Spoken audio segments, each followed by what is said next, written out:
Bueno, vamos a ver entonces ahora la primera de las agravantes. Ustedes saben que cuando hay una figura básica, que si se dan ciertas circunstancias, circunstancias de tiempo, modo, medio, etcétera, hace más reprochable la conducta del sujeto activo, merece una pena mayor.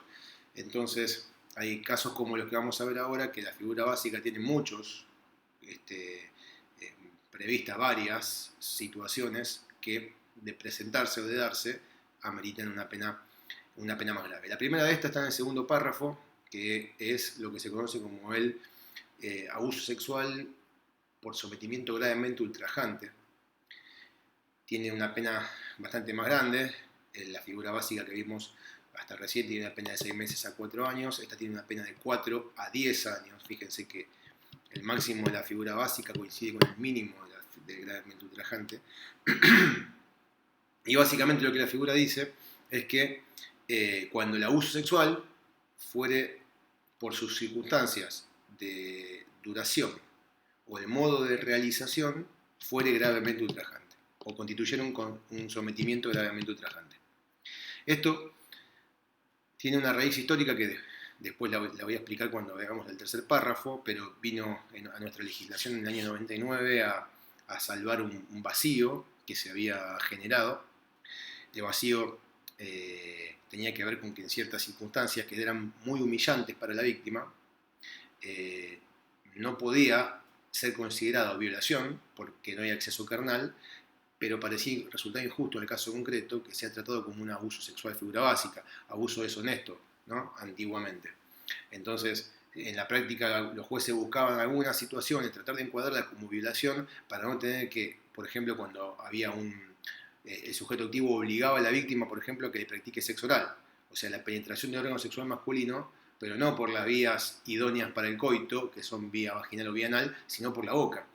Entonces ahí se generaba un problema que hoy ya no lo tenemos, ya lo van a ver después por qué no tenemos ese problema, pero se generaba un problema donde era o abuso deshonesto, hoy conocido como abuso sexual de figura básica, o violación. Y los montos de las penas eran muy dispares como lo son hoy, ¿no? Hoy la violación tiene una pena de 6 a 15 años, contra 6 meses a 4 años del abuso sexual de figura básica.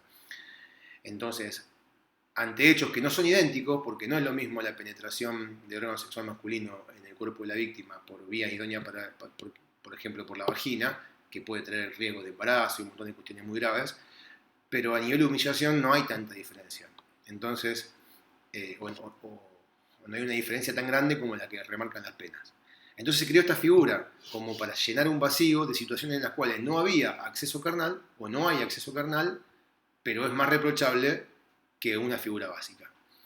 Y plantea dos hipótesis. En un caso, el sometimiento gravemente ultrajante está dado por la duración del abuso. ¿Qué quiere decir la duración del abuso? Puede ser que el abuso, una situación de abuso como la que vimos en la figura básica, se sostenga mucho tiempo, se prolonguen en el tiempo, dure, no sé, no le dice cuánto el tipo penal, no dice 1 hora, 25 minutos o 4 horas. Queda sujeto a apreciación judicial en el caso concreto. Pero entendemos que tiene que ser un tiempo suficiente como para que la víctima sea sometida, ¿no?, de manera gravemente ultrajante, o sea, un ultraje y, una lesión a la integridad sexual gravemente ultrajante, o sea, mucho más grave que la gravedad que ya de por sí tiene la figura básica. Entonces, el juez en el caso concreto tendrá que pensar, si una persona estuvo sometida a contacto físico de contenido sexual y estos se prolongaron durante tanta cantidad de tiempo y eso claramente humilló más severamente a la víctima, la asustó más y por ende afectó más su integridad sexual, podrá considerarlo dentro de los parámetros de este segundo párrafo. La doctrina también acepta, sin discusión, que pueda tratarse de no un abuso que se prolonga un tiempo exagerado, sino la serie repetida de abusos simples, ¿no? Por ejemplo, si una persona todos los días o periódicamente durante un tiempo le toca la cola a un compañero de trabajo o compañera de trabajo. No es un solo acto de abuso, sino que son muchos actos de abuso que se repiten. Y la repetición en el tiempo es lo que lo hace gravemente ultrajante, lo que, le da ese carácter humillante que la va a agraviar más severamente a la víctima, tal vez hasta vaya a querer dejar de ir a trabajar, en el ejemplo que yo les di, ¿no? Entonces la doctrina acepta que puede ser, cuando dice por su duración, puede ser que sea uno que se prolongue o muchos repetidos prolongados en el tiempo. O sea, una situación de abuso prolongada en el tiempo. Y lógicamente estamos hablando de abusos de la figura básica, porque todavía no llegamos a lo que conocemos como violación. A su vez, cuando por la forma de su realización fuera gravemente ultrajante. Acá hoy en día tenemos que hablar, por una reforma que hubo el tercer párrafo, que ahora se las voy a explicar, tenemos que hablar de cualquier ejemplo que nos ocurramos donde la víctima resulta gravemente humillada. Por ejemplo, si el abuso sexual se da en público. Por ejemplo, si el abuso sexual se da frente a los hijos o frente a la esposa o el marido. ¿Bien? Situaciones que ese mismo abuso a lo mejor puede llegar a ser propio de la figura básica, pero dado de ese modo es más humillante para la víctima. Si antes se ponían como ejemplo en esta parte si el sujeto activo, hombre o mujer, introducía partes del cuerpo que no sea el pene, los dedos, por ejemplo, o la introducción de un objeto en el cuerpo de la víctima.